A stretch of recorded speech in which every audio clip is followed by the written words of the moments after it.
Salve, salve galera, salve, salve! Antes da gente começar esse vídeo, eu peço para vocês se inscreverem aqui no canal, porque é muito importante pra gente, para vocês deixarem aquele like também, que é fundamental. Espalhe aí, divulga para os amigos, ajude a gente aqui, ajude o nosso canal a crescer. Vamos lá então, galera, tem muita coisa rolando no Flamengo, o Flamengo campeão da Supercopa do Brasil, se reapresentou hoje à tarde no Ninho do Urubu. Os jogadores que estiveram em campo na final da Supercopa fizeram um trabalho mais leve, mais tranquilo, mais regenerativo.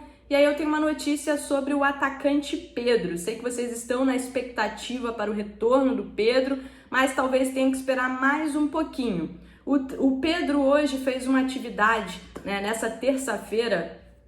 Ele fez uma atividade com o grupo e uma atividade com os fisioterapeutas. Ele está em transição, ou seja, está próximo de um retorno, mas ainda tratado com cautela. Tem o treino ainda desta quarta-feira para definir se o Pedro vai ou não vai para esse jogo contra o Vasco, que mudou de data, e a gente já vai falar sobre isso. Mas a situação do Pedro é essa, ele está em transição, participou de uma parte da atividade com o elenco que foi a campo e uma outra parte da atividade ele esteve lá com os fisioterapeutas fazendo essa recuperação dele, que já está quase tudo certo. É muito provável que ele fique à disposição para o jogo do final de semana. Contra o Vasco, repito, a presença ainda não é certa, ele segue como dúvida, a gente só vai saber amanhã se ele está pronto ou não para esse jogo. Mas para a partida da estreia na Libertadores contra o Vélez,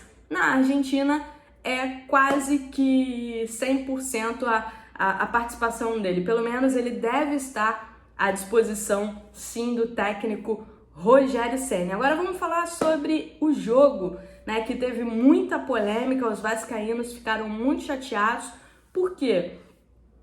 Porque a Ferg alterou a data da partida. Flamengo e Vasco, que jogariam nesta quarta-feira, vão jogar na quinta-feira, a pedido do Flamengo. O Flamengo pediu um dia a mais para descansar, para poder descansar. Lembrando que o Flamengo viajou para Brasília, esteve focado na Supercopa do Brasil e a partir da próxima semana é só pedreira. É jogo quarta e domingo, quarta e domingo, quarta e domingo. Para vocês terem noção, pessoal, para vocês terem uma ideia, a partir da próxima terça-feira, quando o Flamengo estreia na Copa Libertadores contra o Vélez, vai ser jogo atrás de jogo. A fase de grupos da Copa Libertadores vai ser decidida quase que num período de um mês, pouco mais de um mês. E toda semana vai ter jogo de Libertadores. Toda semana o Flamengo vai ter jogo de Libertadores. Até o final da fase de grupos. Ou seja, o Flamengo pediu essa mudança para poder dar mais uma descansada nos jogadores, já visando também essa partida contra o Vélez pela estreia da Copa Libertadores. Então, o Flamengo e Vasco na quinta-feira, jogo adiado a pedido do Flamengo, e o Vasco não gostou. Os vascaínos rebateram bastante essa situação da Ferg, reclamaram, disseram que eles não foram consultados, enfim. Mas a Ferg deixou claro que tem autonomia, baseada no contrato, para fazer essas modificações. E as modificações foram feitas.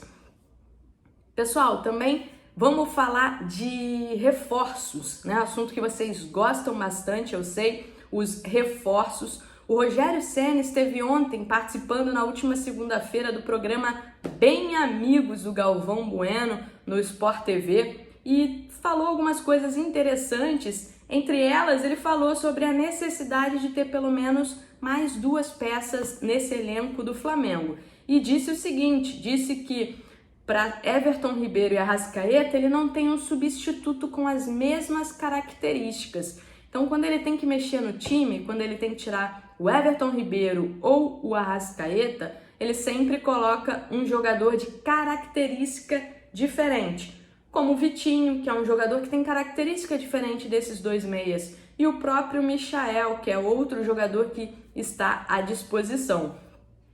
Então o Rogério Ceni lembrou disso, lembrou que não tem no elenco, pelo menos na concepção dele, né, jogadores com a mesma característica do Everton Ribeiro e do Arrascaeta. E realmente não tem.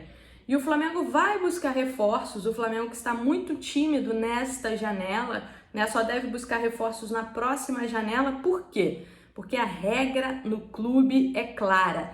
Tem que negociar para poder contratar. Ou seja, o Flamengo tem que negociar para poder contratar. Aí muita gente vai perguntar, mas a gente vai perder jogadores do time principal, bababá. A diretoria está fazendo um esforço para que isso não aconteça. Lembrando que o Flamengo tem jogadores emprestados, né, como o Vitor Gabriel, como o Pires da Mota, como o Rodinei, entre outros jogadores. Tem jogadores mais novos também que chamam a atenção do mercado europeu, como o goleiro Hugo, por exemplo. Talvez o Flamengo tenha esse aí o caminho para conseguir a verba que precisa até julho, determinada pelo setor financeiro do clube. Mas vou atualizar vocês então sobre as situações do Rodinei e do Pires da Mota, né? A dupla que está emprestada, o Rodinei ao Internacional e o Pires da Mota ao não sei falar o nome do clube, da Turquia, mas ele está emprestado lá. O clube do Pires da Mota está brigando contra o rebaixamento e não tem verba para contratar o Pires da Mota, ou seja, ele não fica no clube que ele está, isso é fato. E aí os agentes dele estão trabalhando, né? Os agentes do Pires da Mota estão trabalhando para encontrar um novo clube para ele. Teve algumas consultas da Turquia, mas ainda nada encaminhado. Com o Rodinei, a situação é a seguinte: o Internacional não tem verba para contratar o Rodinei, que é um jogador que vive também muitas críticas, né, com a torcida do Internacional. E o Internacional tem um bom lateral voltando de lesão agora, que é o Saravia, o argentino Saravia, que pertence ao Porto, está emprestado, né, junto ao Porto, e deve ser o titular do Miguel Ángel Ramírez na temporada. Então a situação do Rodinei também segue um pouco indefinida.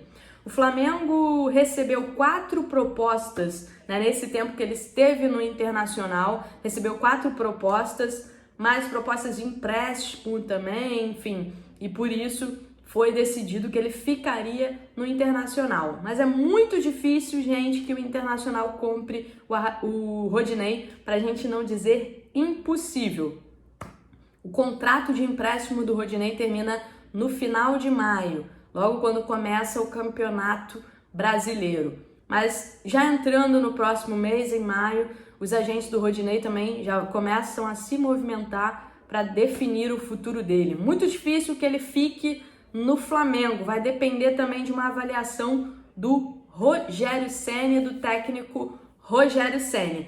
Ainda falando de reforços, eu fiz uma entrevista exclusiva com o Vitor Sá, atacante do Wolfsburg. Para quem quiser, vocês podem acompanhar, tá lá no site da Gol, né? Tem tudo lá, entrevista completa, mas vou colocar um trechinho da entrevista aqui para vocês darem uma olhada. O Vitor Sá, ele vem sendo monitorado pelo Flamengo, ele vem sendo monitorado pelo departamento de futebol do Flamengo e é considerado um jogador interessante. O Flamengo tentaria um empréstimo junto com o Wolfsburg com o passe fixado, né? Assim como foi com o Thiago Maia, assim como foi também com o Pedro e assim como foi com o zagueiro Bruno Viana. Então o Flamengo, na próxima janela, pode ser que formalize uma proposta de empréstimo pelo Vitor Sá. E ele confirmou pra gente, né, exclusivo, ele confirmou pra gente que foi procurado pelo Flamengo, que o Flamengo conversou com os agentes dele e a coisa pode ir pra frente aí, pode de repente pintar e dar em alguma coisa. Ele também ressaltou que tá muito feliz com o carinho da torcida rubro-negra. Olha aí. E você falou sobre rede social, sobre o pessoal te mandando mensagem. Eu vi muito torcedor do Flamengo te mandando mensagem. Você recebeu muita mensagem da galera, eu acredito. Foi Como é bastante que foi coisa. isso? Você vê que o torcedor brasileiro tem esse carinho, né, cara? É bem bacana. Você fica até espantado, porque é bacana. Um dia sai o nome lá, sai o interesse, e no mesmo dia, 30 minutos depois, tá a sua rede social, uma loucura, todo mundo te mandando mensagem, vem pra cá, manda na sua rede social, da sua esposa, do seu irmão, da sua mãe. É bacana, fico realmente muito feliz, principalmente um time como o Flamengo, time da expressão do Flamengo, tudo que vem conquistando aí nesses últimos anos, então fico feliz pelo interesse e sei que se tiver que acontecer, com certeza seria um clube que seria uma honra para mim vestir a camisa. Legal. E chegou a ter um contato direto? O Flamengo chegou a te procurar diretamente ou não chegou nada para você? Então, que eu saiba, teve contato sim com os meus empresários, e aí o desenrolar eu não sei dizer, porque tem a questão aqui da temporada tá em andamento aqui na Alemanha, e aí tem a questão deles lá também do Flamengo, que eu não sei em que pé que tá, mas que teve o contato sim com os meus agentes, teve, e foi passado para mim que poderia haver alguma coisa, então teve contato, mas a negociação ainda, eu já tenho tanta a par da situação como que tá andando, né? No Flamengo tem um jogador que jogou no Wolfsburg, né? Inclusive na mesma posição que você, que é o Bruno Henrique. Você acompanha o Bruno Henrique? O que você acha dele? Eu queria que você falasse também quais são suas inspirações no futebol.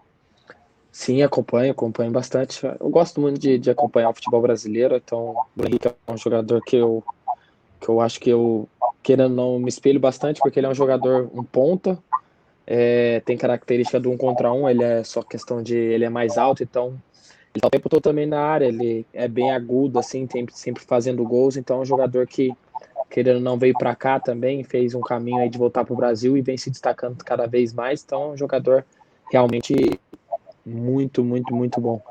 Em relação as pessoas que eu gosto de assistir, eu gosto muito de ver os jogadores brasileiros jogar, querendo ou não, Neymar, Coutinho, esses jogadores aí, antigamente, Ronaldinho, Ronaldo, esses jogadores aí, não tem como dizer que a gente não assiste, nós somos brasileiros, então essas são as pessoas que eu gosto de assistir, Kaká, sempre gostei muito de ver também, então são jogadores que eu sempre admirei muito.